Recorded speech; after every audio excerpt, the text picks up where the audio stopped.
going to start the May 5th Planning Committee meeting of the Council.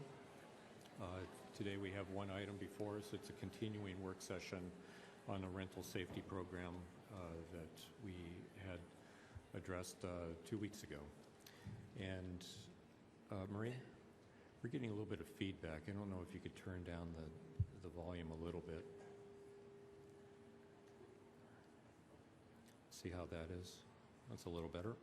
Okay. All right.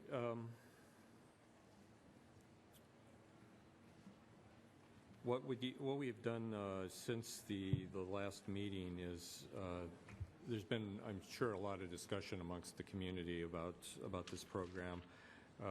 I had provided two memos to one to the council and the planning committee, and also another one to the staff. And we might use that as a basis for some of our discussion, plus any other items that the committee wants to incorporate into our discussion today.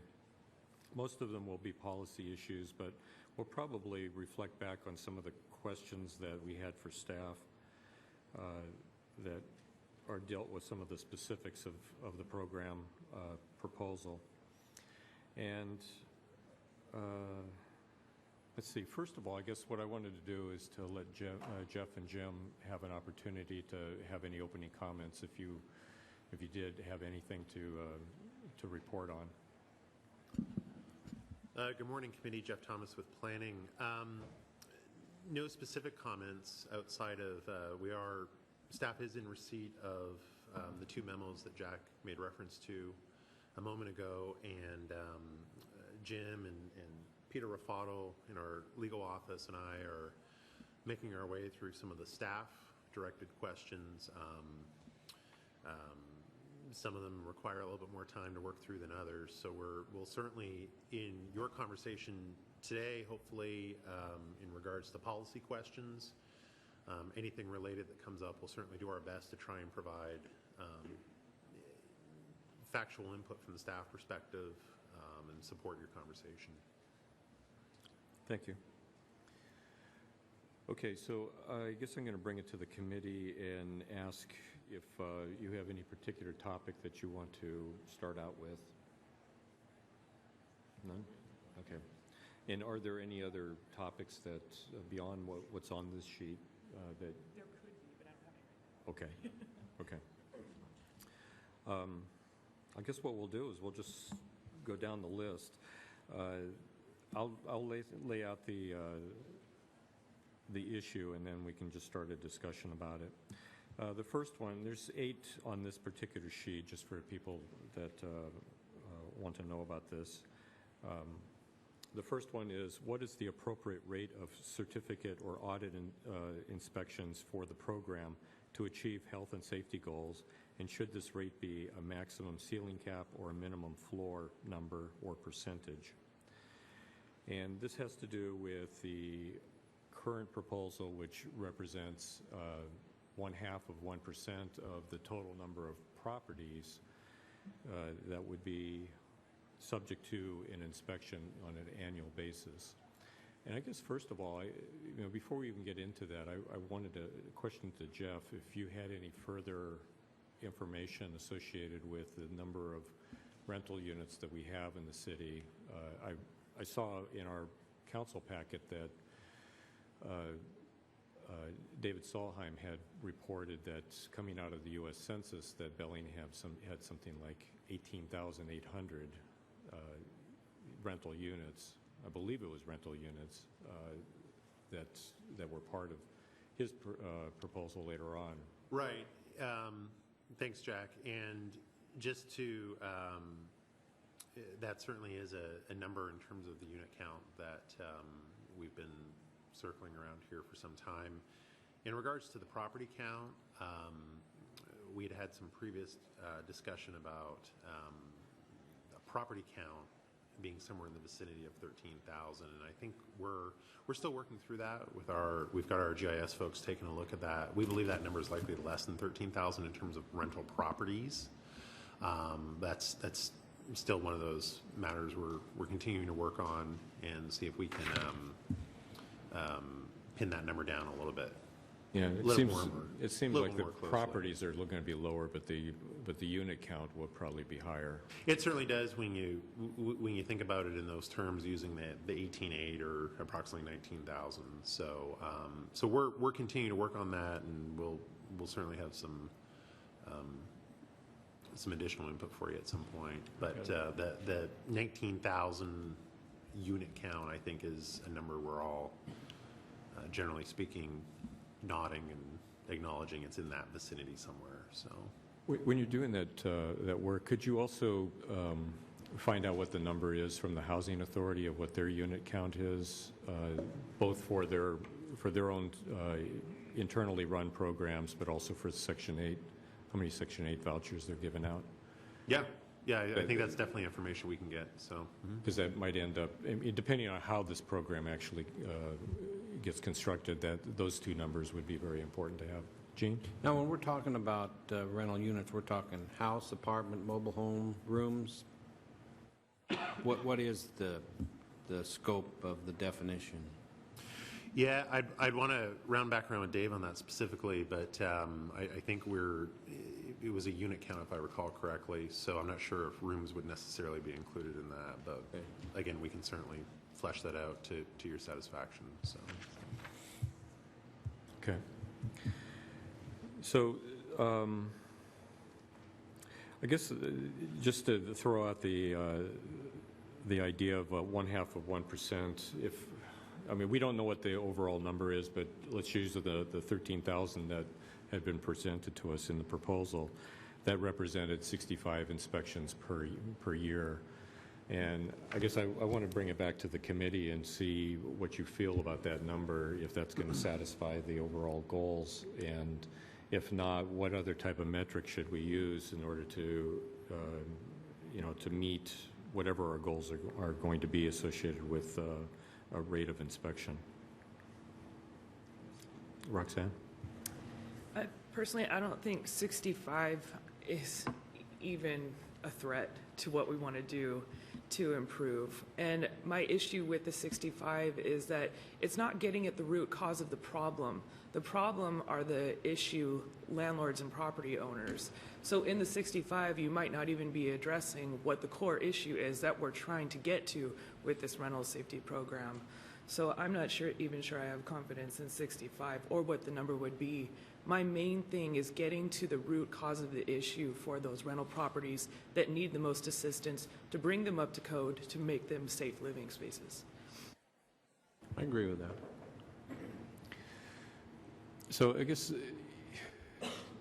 I mean, this number was proposed for whatever reasons that the staff had for, wanting to have a program that wasn't going to, I think, tax the the existing staff load. But I guess what I'm looking at is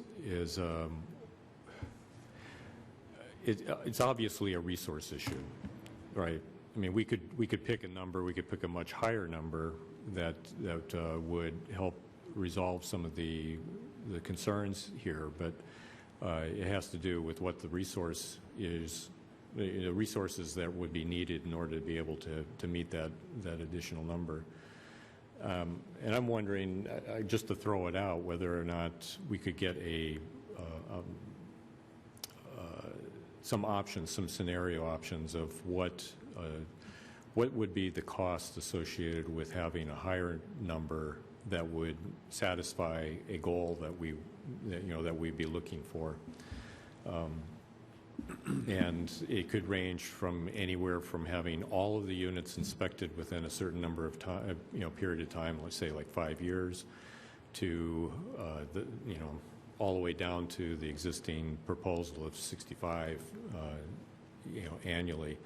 But I think that there's other steps in between that could be looked at when it comes to, say, what is the capacity of our current building inspector program during that off season of December, January, February.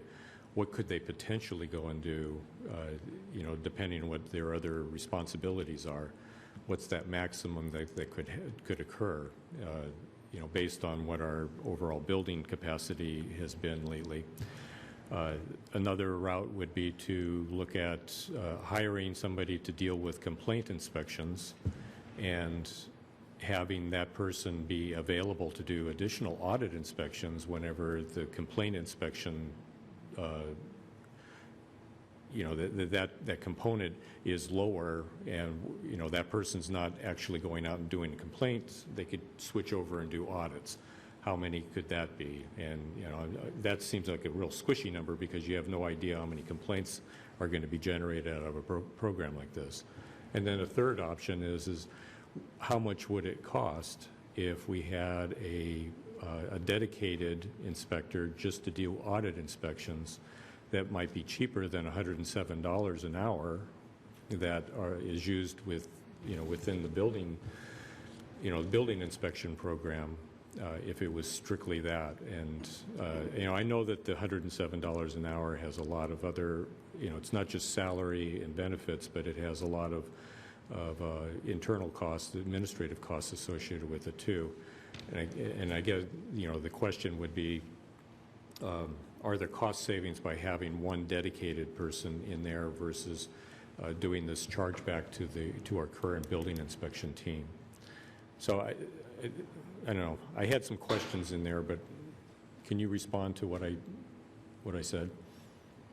Yeah, I think you had a nice bundle of questions threaded in there. But let me maybe clarify a few things that might be helpful for the committee. First of all, just going back to the 107, we've gotten a little bit focused on this 107 as it's currently an hourly charge that's in our fee schedule for our permitting and review services down in the permit center. In the mayor's proposal that's been brought forward for the committee to consider and to help guide your conversation, it was recommended that the council would ultimately adopt a fee schedule for both the registration fee as well as an inspection fee. So we're not, I don't think the idea was that staff was going to be insisting that it's a 107 hourly rate for any sort of inspection services through this program, but it is the most, it's just the most common thread that we have to our current fee schedule for permitting, to use as an example for conversation. In regards to an additional clarification, Jack, what I'm hearing in a little bit is, I think it's important for the committee and the council to settle on what type of program you're really looking to have. Some of this conversation in regards to audit inspections seems to be kind of threading a little bit to, well, we want the audit program within a certain amount of time to look at every property in the city. I'm not sure if that was the intent of what was brought forward from staff, from the mayor to you. It was that the audit function was to give an annual snapshot sample of how we're doing. Whether 0.5% is the right percentage or not, that was at the time as we were working through it, that seemed like a snapshot number that would work as we were working with the mayor and putting this together. But that's a dialogue that you as a committee and ultimately as a council want to have to see that. Jack's raised that, obviously, that question here in his memo from April 24th. So we would encourage the committee and the council to have that dialogue, and we can certainly, at anyone's request, we can cost things out as we go to give you an idea. I think another important point, and Peter maybe was going to raise this from a legal perspective, it's in the draft ordinance that's been provided, there is, our understanding and kind of complying with state law is that property owners will have a choice to either use a city inspector or a private third-party qualified inspector. So just assuming that everyone's going to be having a city inspector do an audit inspection, I'm not sure is exactly, or a compliance inspection through code process the way the ordinance is drafted. I'm not sure if that's a safe assumption to make. Jack may have alluded to pricing city services in such a way that may encourage that, but that's, I think, a discussion that council needs to have. And we're certainly not trying to make a recommendation specifically one way or the other. I think in the ordinance, we're trying to simply be consistent with the provisions in state law and make sure that we're covering our bases, that choice as prescribed is there for folks, one way or the other. Yeah, and I think the state law issue is definitely there, but I think most of the other programs that I've seen in the state, they do rely more heavily on the city providing the inspections with the option for the property owner to go out and get a private inspector, but probably at a higher cost associated with whatever that inspection would end up costing. The city typically would be the better financial deal for the property owner. Yeah, and let me just quickly add one more clarification. Under our system of code compliance, when we receive a complaint about a potential code violation, the city does that work. That's work that our system's already set up. The city does that work. We're investigating a reported code complaint. That's not something where a property owner would go hire a third party or pay the city to do. That's a service we do here as part of our code compliance program. So, Jack, I have, Yeah, Gene. I see this, Roxanne brought up a very good point. How do you get to the problem at hand? How do you get those inspected first? Say you do 65 years, 64 of them come back just fine. How do we get to the problem that we've been talking about for a long time? Well, number one, registration for everybody, okay. But how do you get an inspection program that is fair and gets to the root of the problem? That's probably our biggest job up here is how do we get, complaint driven after they're all registration and complaint driven, or the 65 that would be totally random inspections. Is that what you're talking about in the mayor's proposal? that's correct. It'd be random. Yeah. So how do we get to the root of the problem without inspecting a whole bunch of them for maybe 2 or 3 years and find out that less than 3 or 4% of them? I don't know. I'm just throwing that out. How do we get to the root of the problem?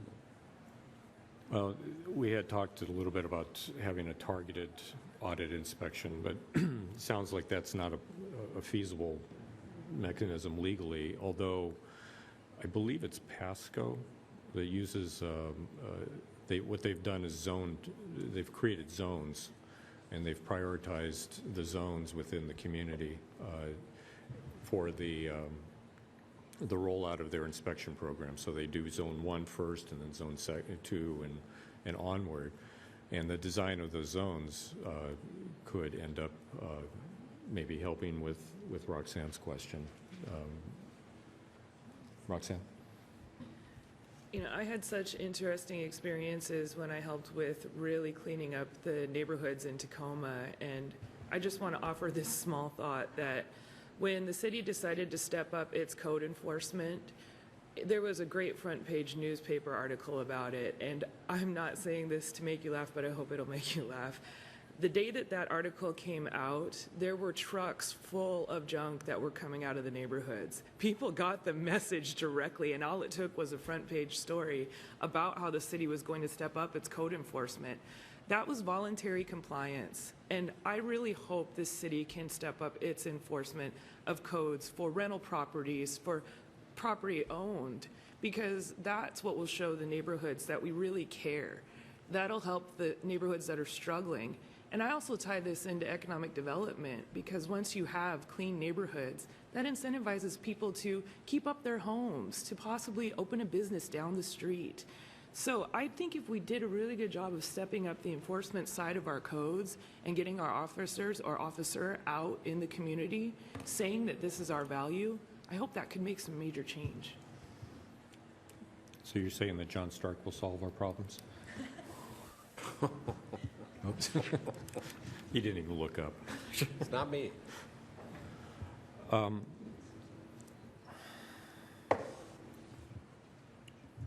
I guess I wanted to. So one last thing. So Okay, that, go, Chief. as far as our work goes from here, do we start with the registration end of it first and then debate the inspection program? Can we do that? What I'm saying is, could we take the registration end of the council first and pass that if it passes, and then start working on the inspection program? I'm just trying to see how we do this. I think the inspection thing could take a while until we come up with a feasible way to do it. I mean, we've come a long way. I've heard people who've been totally against this, but since we're talking now about registration, it sounds a little more feasible to people now if everybody's registered. I'm just throwing that out. I don't know the best way to go about it. The Or you're regist- going to lump it all together. I'm just... Yeah, to me, I think the registration is just a component of it's one of the tools that is necessary to deal with the rental safety aspects of it. And it's just one tool of what to go and Yeah. use. And to me, it seems like it is, it is more of a comprehensive look at it, and that you tie both the inspection component and the registration component together. Because you wouldn't know who to inspect if you didn't have the registration part of it, pretty tied up.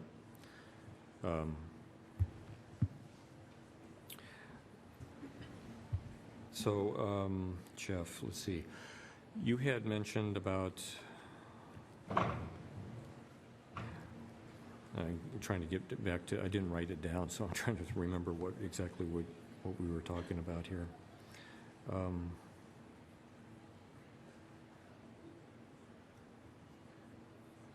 It'll come to me. All right, so I had offered up like maybe if you could provide a list of scenarios of how we could come up with an understanding of how much the cost would be to get to different levels of inspections associated with what it is that we want. Oh, I know. I remember what I wanted to talk about, and that had to do with the proposal was saying that with an audit inspection, that if you were lucky enough to win the lottery of the audit inspection, that you were also required to go and pay for that inspection, either to the city or to a private inspector. And I wanted to, I guess, ask the committee if your feeling was that those audit inspections actually should be provided by the city as part of the cost of the program that would be funded through the registration fee. Yeah.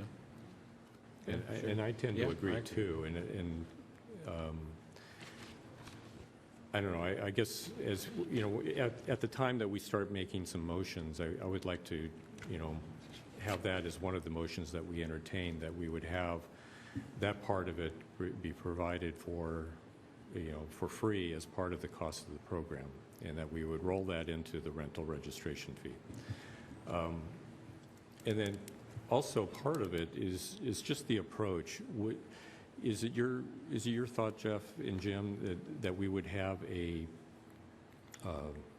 kind of a startup period where we would try and educate people, the property owners, to what exactly is on the list that would be looked at for a self-certification, and the things that they should be checking out? And I don't know, just to throw it out, would we want to offer for a certain period of time that the city would provide consultant services to come out and just do, without any reports done at all, just to come out and just say, you really should go and address these things prior to doing a self-certification, which obviously is going to be a cost, but it'll be a cost to the program that could be paid for through the overall rental registration fee, and provided as an educational tool for the property owners. Yeah, I think you've just hit on a couple of things that are probably adding cost onto the program, which would ultimately then raise the fee. So I think there's, just in general terms, there's a couple of sliding scales here, and they kind of work against each other. The more complex the program, the more costly it becomes. And then, again, these are all good subjects of discussion and questions for the council and for the committee to have. Cost goes up. Services, though, are being provided.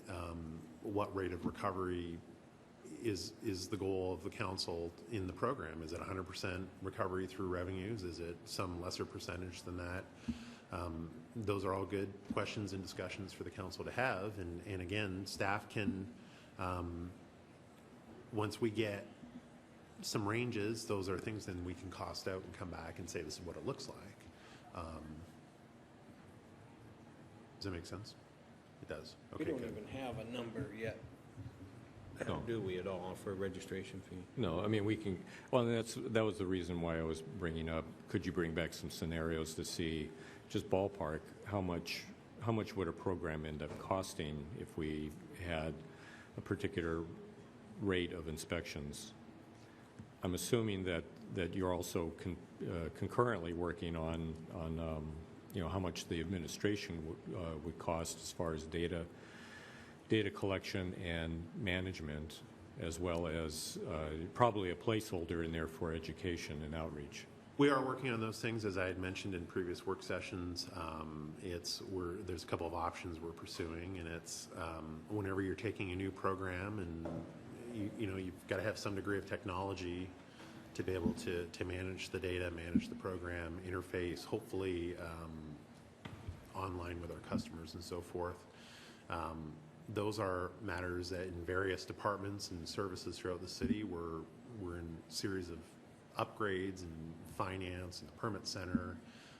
So yeah, we are continuing to work through all that. Our goal is not to go out and yet buy another piece of technology, that's program specific. We'd like to try and utilize either existing technology that we already have here at City Hall that we've bought and paid for, or perhaps tack it on to other IT initiatives that are currently underway and funded by the city, and utilize a new technology coming in that we're already scheduled to move forward with anyway. So it definitely takes some time to work through those matters. IT projects get complex, and but yes, we are working on those things.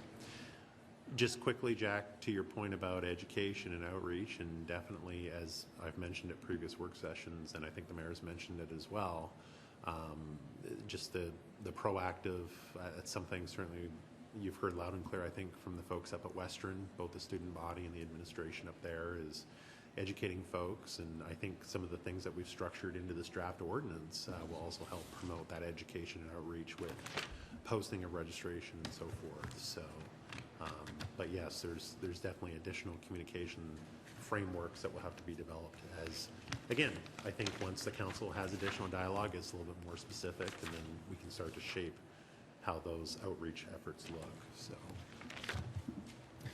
And when I worked as a recycling coordinator back in the 90s, we ended up having an audit program ourselves. It was for commercial waste audits, and we would go into businesses.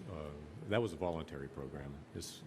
And actually, this component of what I'm talking about can also be voluntary as well. But a business would ask for a commercial waste audit, and we would have a person that was trained to go and look for that. And it was an educational tool.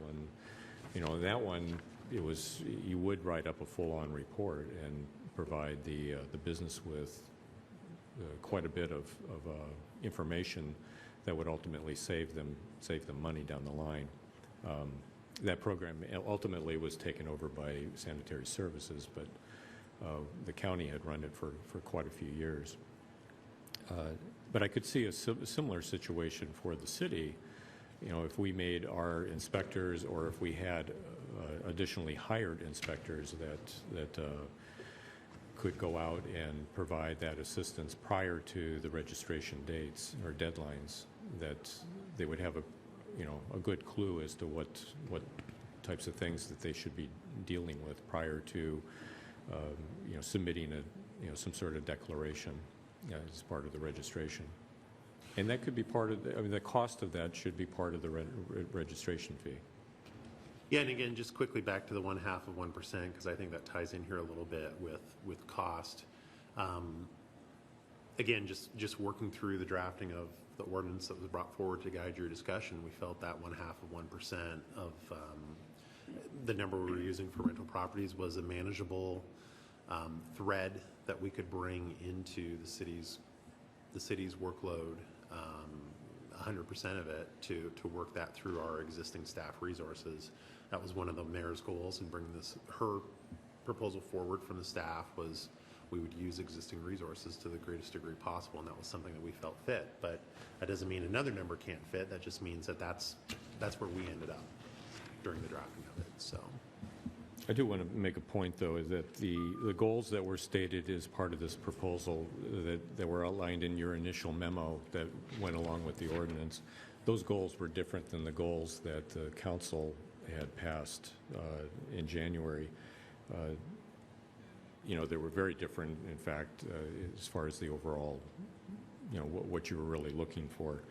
And what the council passed was to keep fees as low as possible to ensure that a program does not unduly impact the rental market. And it ended up turning out to be something very different.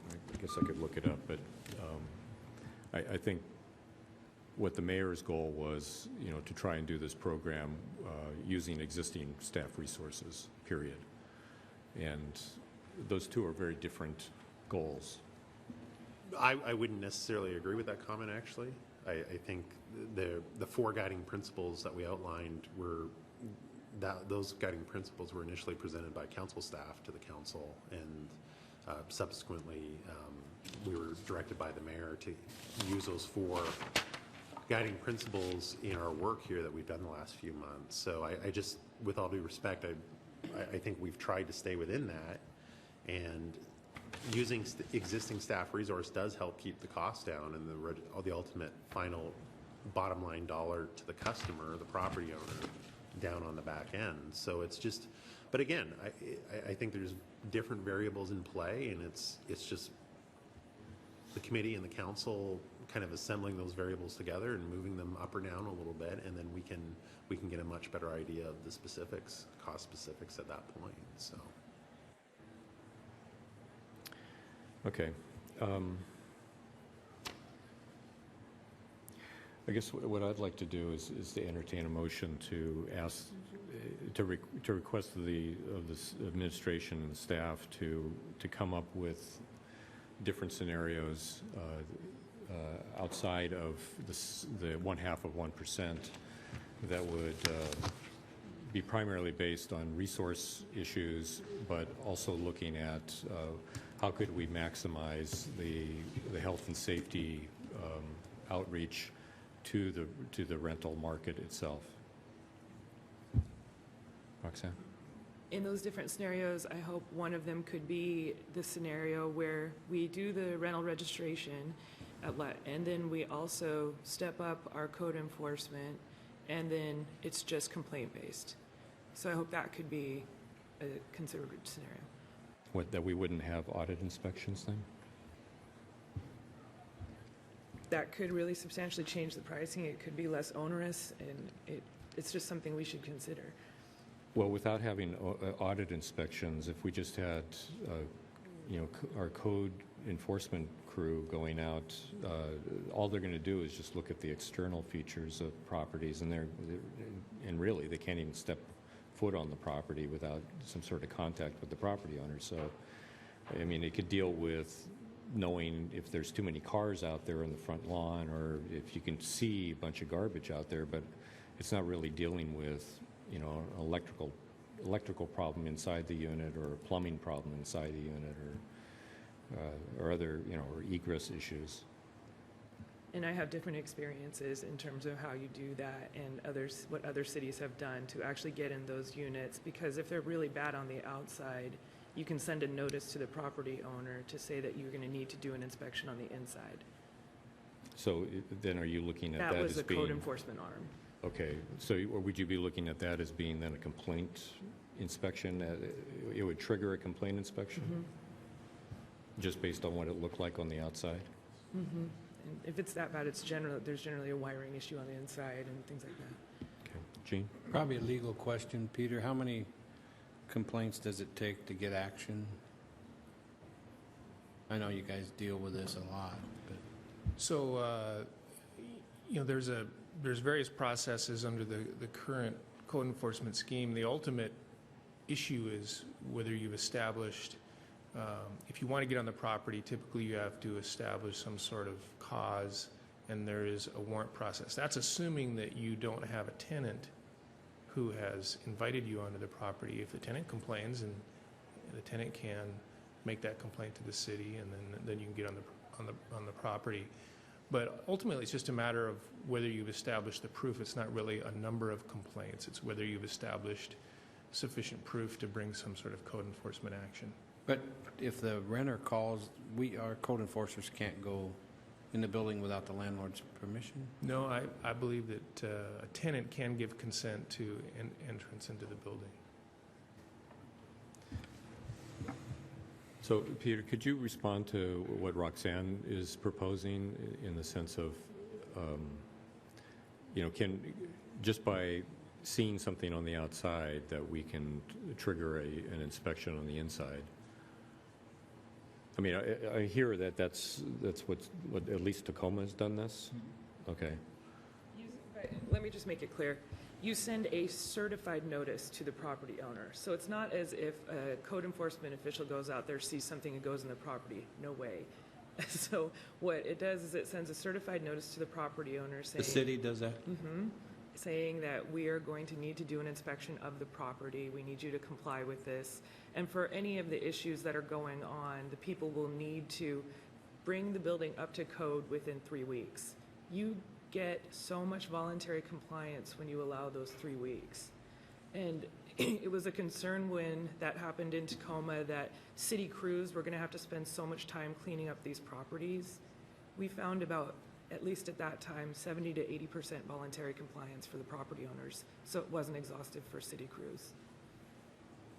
Because I guess I'm looking at that as being kind of equivalent to a target inspection in ways, but I don't know. Peter, you have any response to this, or Jeff? I have a question for Roxanne.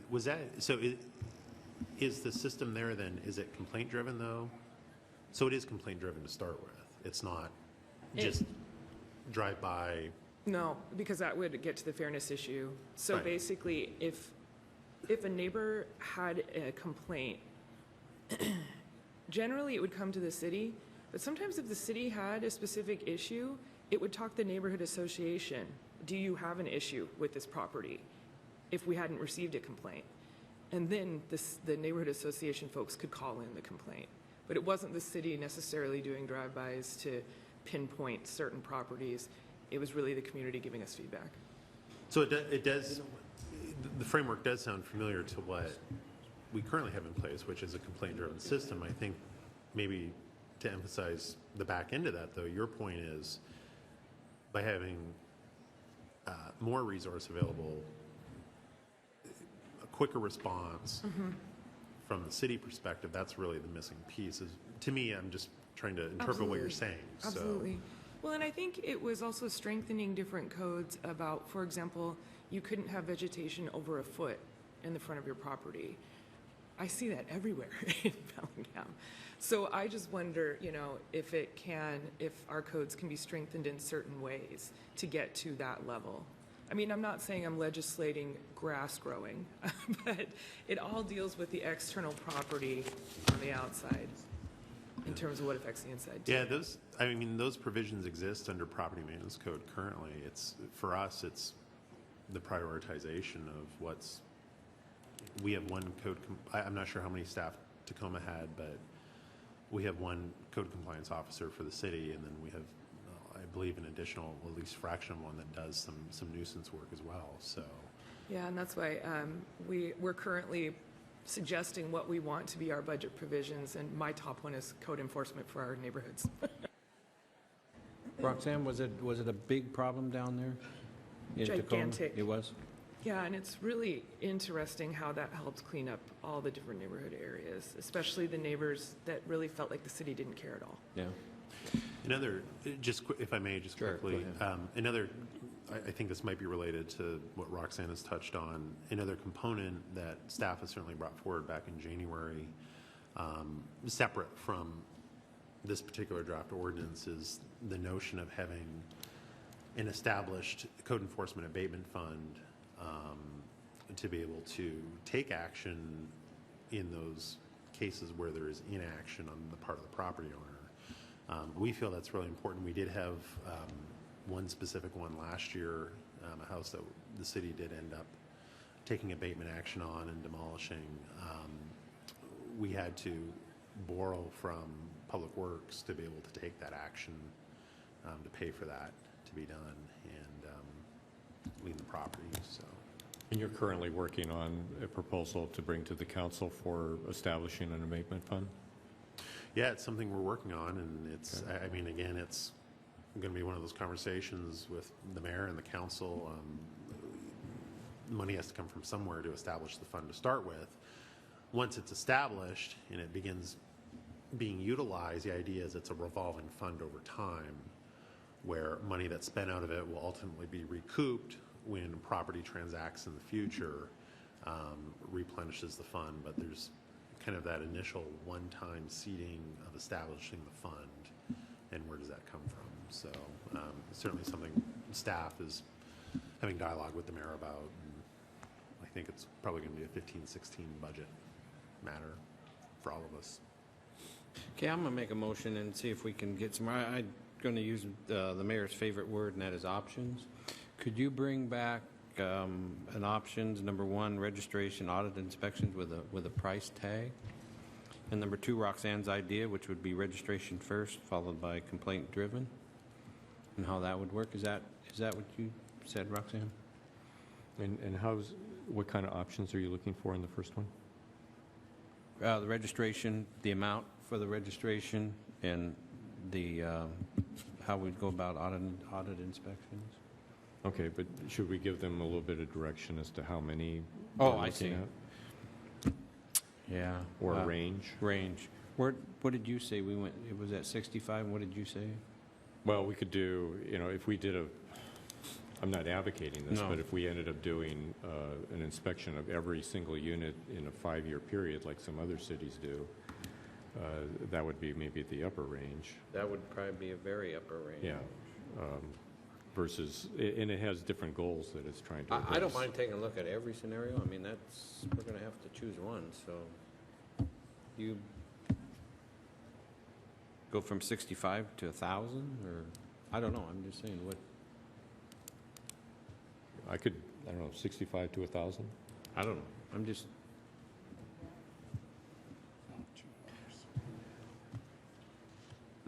Actually, I would suggest 1,200. 1,200? Okay. 1,200 per year would be the upper range, and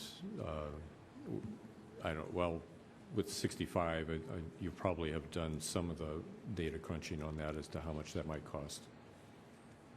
But So just so I'm clear, what I'm hearing is there would be two options within that option. One would be 65 and the other would be 1,200. Yep. and anything in between that you feel is workable because of staff resources, like you could do a certain number with one FTE, and you get up to that particular number, and then you got to trigger up, you got to ramp up to another FTE or part of an FTE to get to something else. So there's going to be, these magic points, these a set number of inspections that would be more practical to do, and if you get over that, then you'd have to go to the next step of resources. Okay, so, and again, just for clarification purposes, so those would be the number of audit inspections, two perhaps with a midpoint in between, and then the idea is, Gene, you would like then some cost ranges in terms of registration amount Yeah. based on those audit inspections being performed by the city with no cost to the property owner. Okay? And Roxanne's would be just registration with the amount of that registration with just complaint-driven action.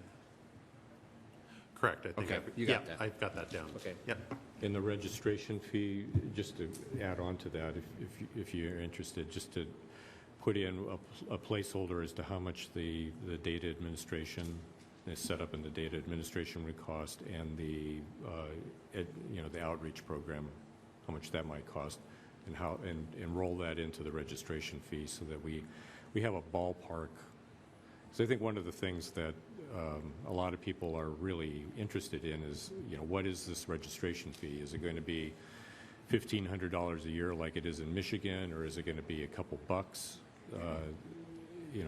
The way that we have been talking about in the past, or something maybe even lower than that.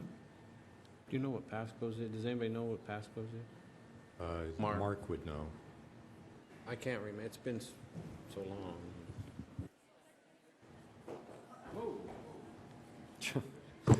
Mark Gardner, Legislative Policy Analyst. I don't remember off the top of my head, but it's sort of a tiered fee. It starts with a base, and then they add per unit. I think it's $10 per property plus $3 additional per year per unit. But with massive apartment complexes, do you know how they figure that one out? well, that would scale up according to the size of the unit then. So it's relatively low fee there. And I believe they cover a good bit of their cost of the program, but I don't think it's full cost recovery. I believe that all the discussion here had been full cost recovery if possible. But so that's what I remember off the top of my head. Okay, I will thanks. double check that. Okay, thanks, Mark. Yeah, I think that's right, is that it was a per property base and then per unit on top of that. From what I remembered, it was somewhere around $30 to $40 on average per year, per unit. Okay. And that also, does the staff intend to answer the questions that Jack submitted, or in time? Yeah, well, as I mentioned, In the we've process. started coming through them. And Okay.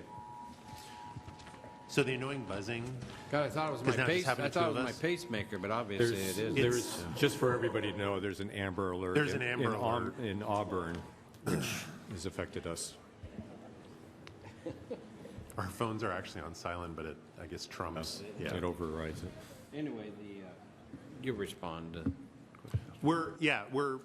We've started taking a look at them, and I think what we were hoping to do was, as the questions come up through the council's dialogue, we would provide support with those subjects. So, And just a procedural thing, Jack, when we get, I'm just saying, if we get to a point where we're ready to recommend something to the council, we'd probably have a public hearing. Yeah, definitely. I would think so. Yeah, and just make sure. Or that we recommend a public hearing as part of our Yeah. package. Okay, Roxanne? I just wanted to thank staff because you were dealing with a hugely complex issue with a lot of community and council input. So I just wanted to say I appreciate all the work that you're doing. Thank you. Yeah. Okay.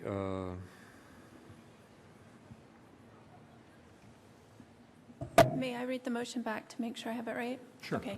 Jean's motioning to direct staff to bring back options for the registration fee and inspection costs, also with how we conduct complaint-driven audits first, with no cost to property owners, with the outreach option included. Yeah? Sounds right. Okay, sounds good. Good job. Okay. Said it better than I did. So the motion's on the table. All those in favor, say aye. Aye. Aye. Okay, opposed, none. That will pass, and we will, I guess, well, in a situation like this, obviously, we're asking staff for a lot of work. Yeah, it's not going to happen right away, I wouldn't think. Maybe next month sometime, or month after, whatever. Jeff, what do you think, Jeff, on a timetable?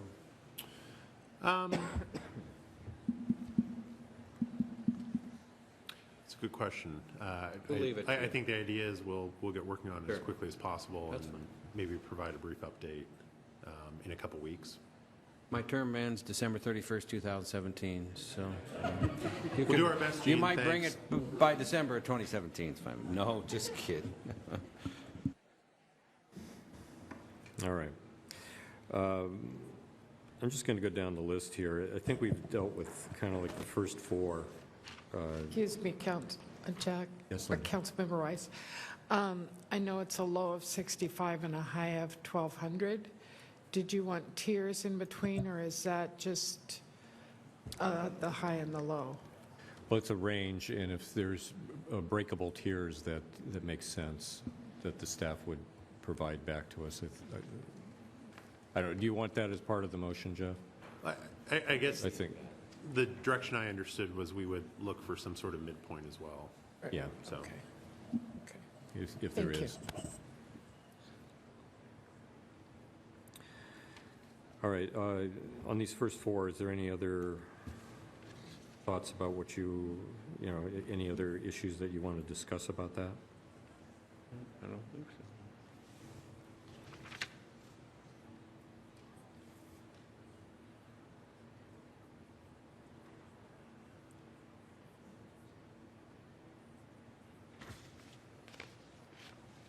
If not, I'm going to move on to number 5, which is, should rental units associated with, and then there's 3 options here, A, owner-occupied parcels of 2 units, B, government-subsidized housing, and C, government-owned / managed housing, be registered in the program with the requirement of a declaration of compliance or equivalent, but have the annual fee and potential audit inspections waived.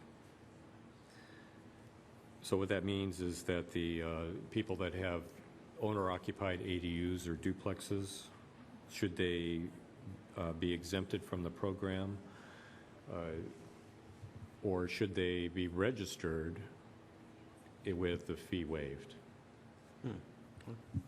And the registration would provide the opportunity to have them be part of the database, and people would, you know, people who are using the registration database to understand the rental aspects, that they would have that information. And then second is, do we waive the fee because they are owner occupied? And second, do we waive the inspection requirements? But that would be moot if we went and went your route, Roxanne. So those are the questions. And then the second one has to do more with the housing authority, with government subsidized housing and Section 8 housing. Do we want to have them on the registry so that we understand how many units we're dealing with as a city, knowing that they do their own internal inspections to verify the health and safety, that we wouldn't charge the housing authority for those units or the Section 8 units, and that we wouldn't go and inspect them ourselves. So that's a separate issue.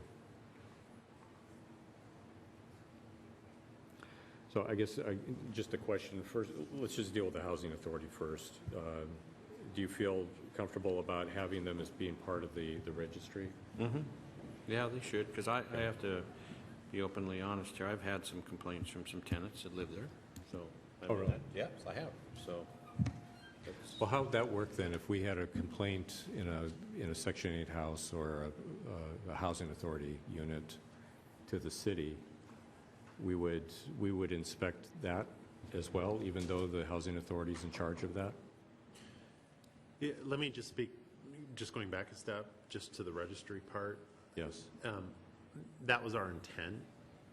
So I'm not sure if your question has stated anything different than what our original intent was. I It think we're seemed all- like the proposed ordinance seemed to exempt those units from being part of the registration process.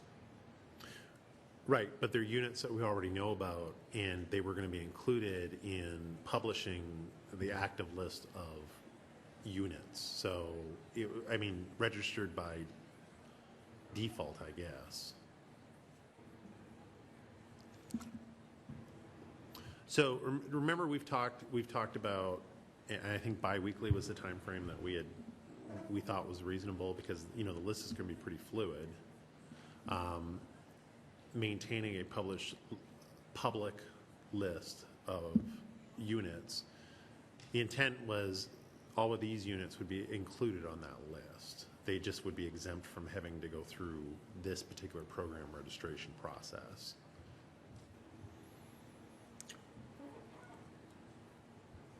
Okay. Well, I guess then you're kind of dealing with two separate lists then, right? To me, it just seems like it would be easier to go and have the entire process all be the same. That was the point, to bring them all onto one consolidated list for the public to see. That was so through the ultimate, the end user, the customer's eyes out in the public, it would just be one list. They would be transparent to them. Okay. And then I guess just to understand your thoughts about how the process would work of having somebody that has an illegal ADU and that they want to register that, what you would do is basically cross-reference that unit to your ADU list to flag whether or not it was an illegal one or not. If they're saying that they are in an owner-occupied ADU parcel, but it's not a legal ADU because they didn't go through the legalization process and pay the impact fees. How does that work? I don't think I'm quite tracking your question. So, as proposed, owner-occupied units of two units or less are exempt. So your question is based on that would change then? Exempt from what?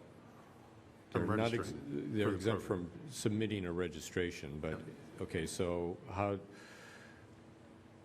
what happens with an illegal ADU that wants to register?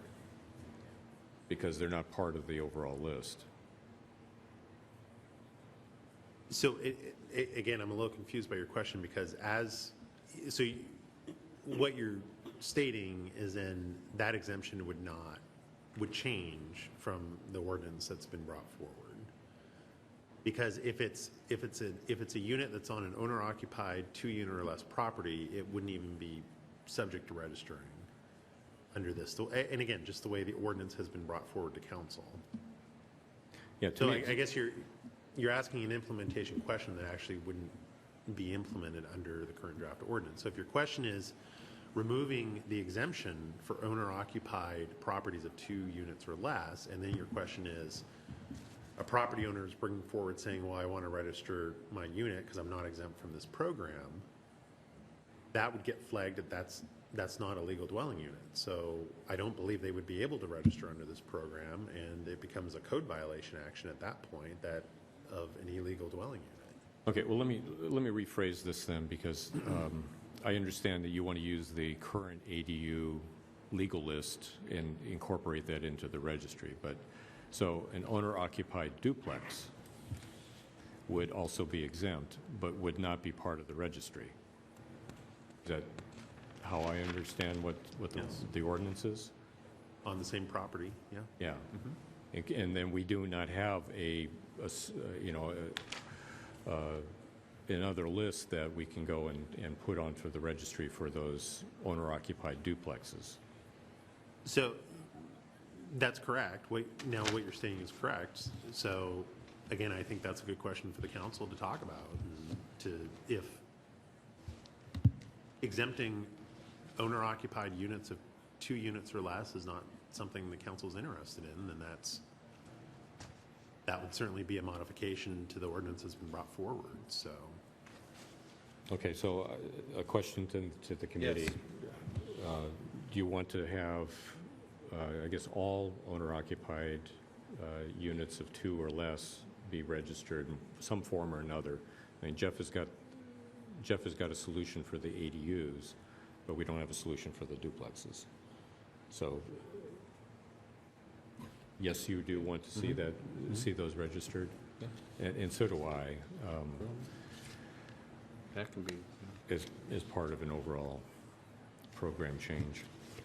And then for getting over to the Housing Authority and to the Section 8 units, you don't have, the Housing Authority doesn't give you any information based on the number of units that they have or any information associated with them. Especially like with Section 8, to know who the owner is and some contact information that would be retrievable off of a registration certificate. So I think I'll need to follow up on that and come back with that. But if we don't have that information already, I believe it's more of just a data sharing matter than it is going and having to create something from scratch. Yeah, the It's a Section matter 8, of just agencies talking to each other to know where we're at.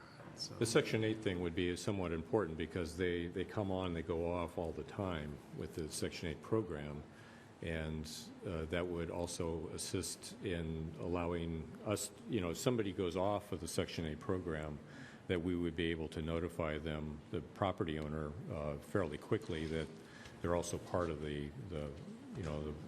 this rental program, this registration program, that they need to register soon in order to qualify with the city requirements.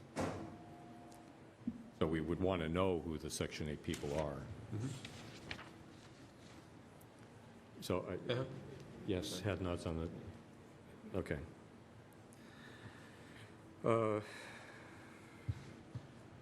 I'm just going down the list, but I don't know if it's as important, but there was in the proposed ordinance, there was language in there about how to display the registrations that would be obtained by the property owner. And the proposed ordinance says that a copy of the registration is supposed to be given to the tenant at the time of the signing of the lease. And if the property was large enough where it had a common area, that there would be one copy of the registration that would be posted on the in the common areas of the property. And an alternative proposal is basically to have each unit have a posted copy of the registration, either on the back of the front door or somewhere else, but to have every single unit be identified as a registered unit, and that the people that are living in there, whether they come or go as a renter, that they would know that the property was registered, and also the contact information if there was a problem associated with the property of how they could get that resolved. So there's two different approaches, and I don't know if staff wants to discuss the merits of either one.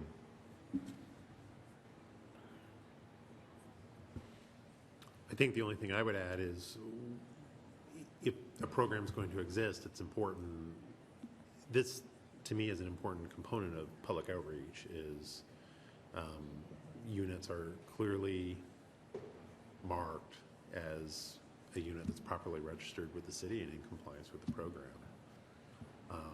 We feel that's important for people to know that. So through the overall communication and outreach framework, there's going to be various forms, and this certainly fits into that as a form of that communication. Yeah, for me, I would want to advocate to have the registration copies actually posted, primarily because just knowing what happens in a lot of rentals, you get somebody and they set up the initial lease, and the registration copy gets in, and the person misfiles it or tosses it or whatever, and then there's problems, and that person doesn't have really access to the information. Or worse is that they end up subletting it, and the lease continues, but the subletting happens, and the sublet person doesn't have a clue as to what's going on with this particular program. But if there was something that was actually posted in the unit, then everybody gets to see it all the time. Roxanne? My additional dream to what you're talking about is that all of our renters would use our website as the trusted source before they would even consider renting a property. So that could be the initial cheapest outreach, less onerous thing that we could rely on, in addition to just having anything posted in the unit. So I hope that will become a good form of outreach to help people understand. Well, and for the ones that actually have computers, I mean, we still have a segment of our population that doesn't, the library, Well, businesses have to have their registrations hanging up on the wall inside the door, so, framing it's probably better than just putting it up there, better than doing on the back of the door, laying it around somewhere. So. Okay. So we should put that into our set of recommendations? Yeah. Okay.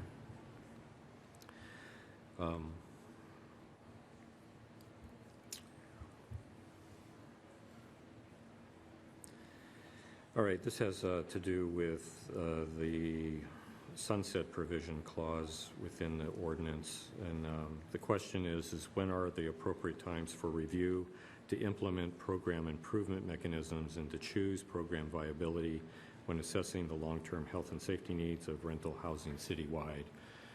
That issue is addressed in the ordinance as that the council, the mayor has already said that she would come to us with a report in April of every year as to the status report of the program. But the ordinance says that at the end of 3 years from the date of the passage of the ordinance, that if the council has not done a review, that the whole program would sunset at that time. And it's just pretty clear, in that mechanism. So I'm just wanting to get some feedback from the committee with what you feel about that, or if we should try and come up with an alternative mechanism.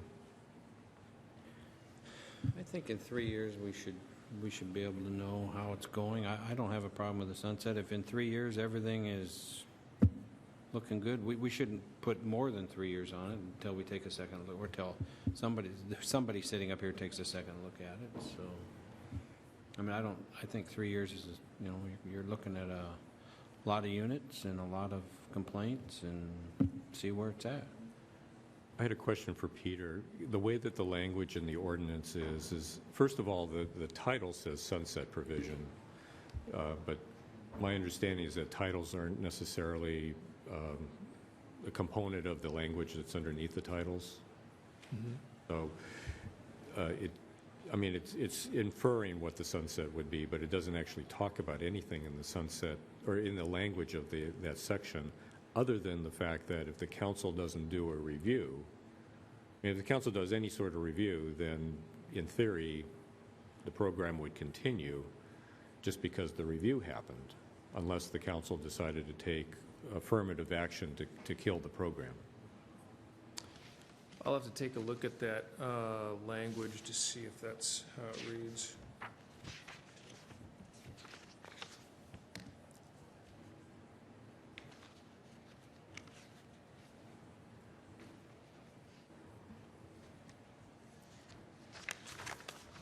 So, and this is section 6.15.170. And these are all in the form of and. So the council by that date shall review it, shall repeal, continue, or modify this chapter. So I would say it takes an affirmative act of council to keep this going under the current language. And then the only thing I would suggest is, you notice this does talk about passage. The question is whether you want it to start running from the passage or the effective date, because right now the effective date isn't until, I believe, January of 2015, I believe. Yeah, to me, it's if I would look at this and wanting to collect the necessary data and understanding it's going to take a bit of time to ramp up a program, I would say that if we're going to end up using any type of 3-year mechanism, that it should be 3 years from the date of the last batch of registrations where we have a deadline, which I believe is in, is it January of 2016 is where the second batch of registrations east of I-5. Conceptually, I believe we, and again, just as an example to illustrate the phased-in approach, we were saying it'd be half the properties in the first half of 15, half the properties in the second half of 15. So renewals would start in 16. Right. Yeah. So January 1st would be kind of 2016 would be kind of like the day when everybody is actually registered, and then, that's sort of, in my mind, that's the effective date of when the implementation of the ordinance is happening, whereas anything before that is really the startup phase. And it's another date to go and throw out there for consideration. Because you could do it passage, the effective date of the ordinance, or the real effective date of the ordinance, or not have a sunset at all. So I don't know if there's any desires from the committee on that one, or do you want to just think about that one? I think we should have a sunset clause. I felt that the last one we had, the last one the council drew up had a sunset clause, so. Does it matter to you when the date is?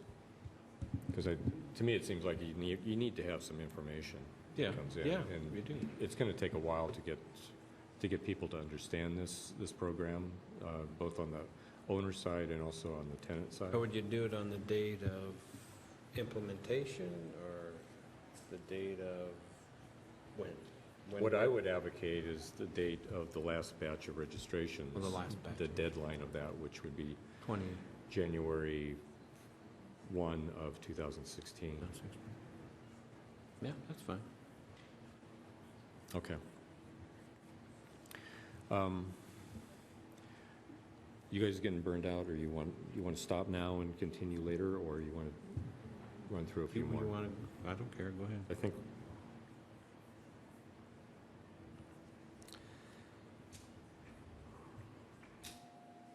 Well, actually, I guess we only have one more really to talk about as far as the policy questions. What policy framework should be added to the ordinance to ensure a robust educational and outreach effort to tenants and owners? That question had more to do with, in the ordinance, it just talks about just a blanket outreach and education effort, and whether or not the council wanted to put a framework to that to say, these are our minimum standards of what we would like to see in an education and outreach program. Not to micromanage what it actually looks like, but to really look at the rough goals of what we're trying to achieve.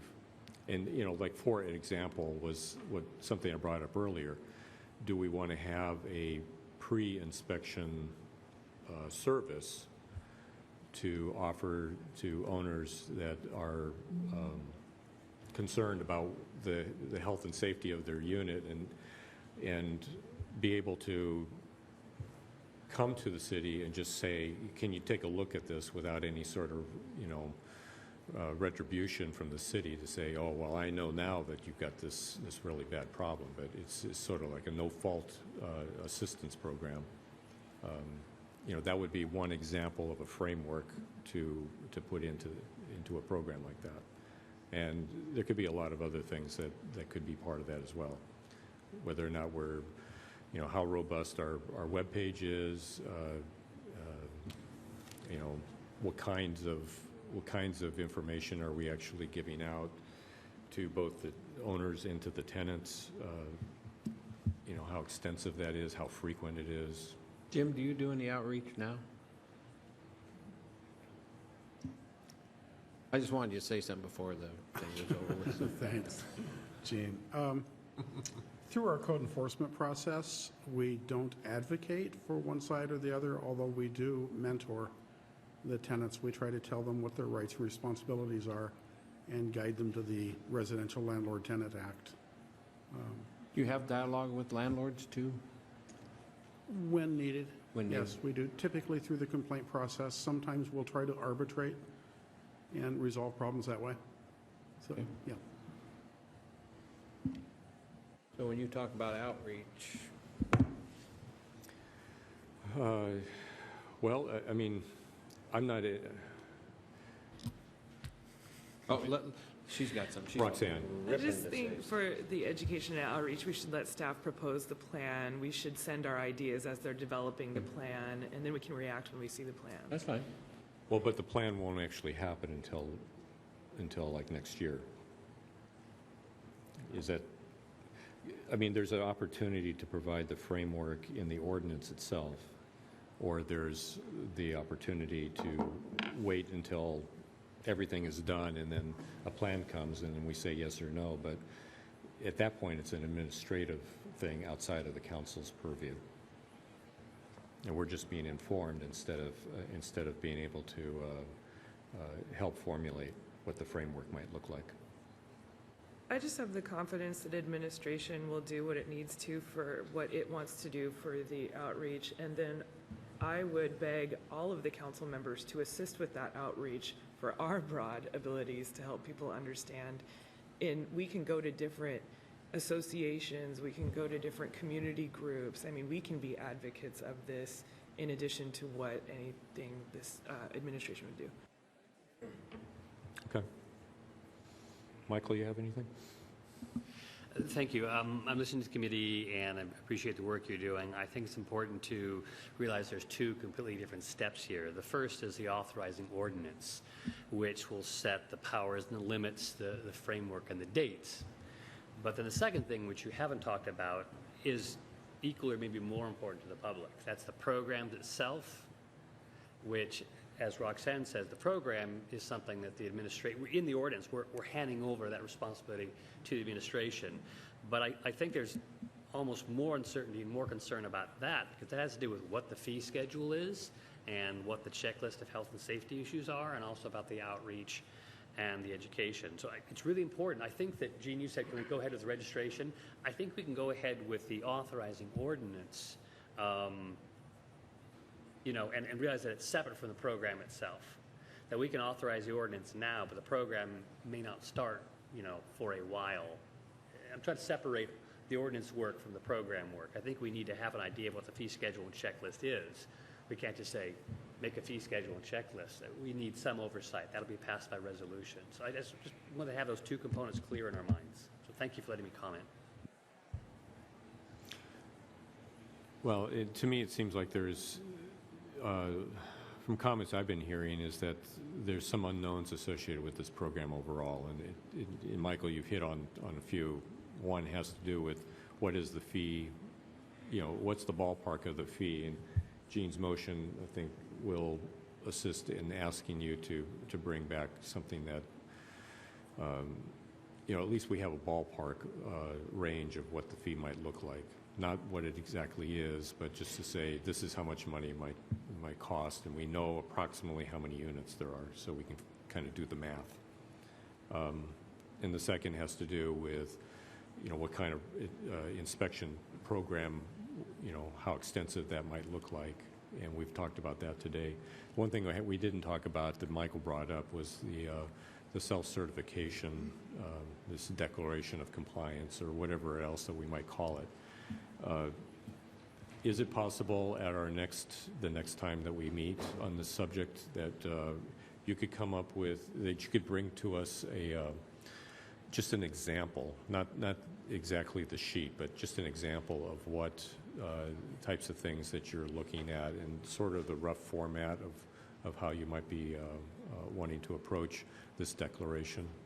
Yeah, we can do that. To give you an idea, in the ordinance itself, the body of code is laid out as, I think Michael pointed out, the authorizing ordinance. So we're working within those codes, but from a practicality standpoint, how will it be implemented? We can bring some examples. Jim started some work on that, and we can show you examples of what it might look like. Jack, just quickly back to a comment you made a few minutes ago regarding the pre-inspection service. Yes. So I did not record that in my notes initially when the motion was made for the costing out. So is that something the committee wants included in the costing? Might as well. That's an additional service and cost. We have options, we roll might in. as well have So- all of them. Okay. Is I that- just didn't hear it the first Yeah, time, so that's why I yeah, was just that's fine. asking. Yeah. Okay, it looks like a yes. Thank you.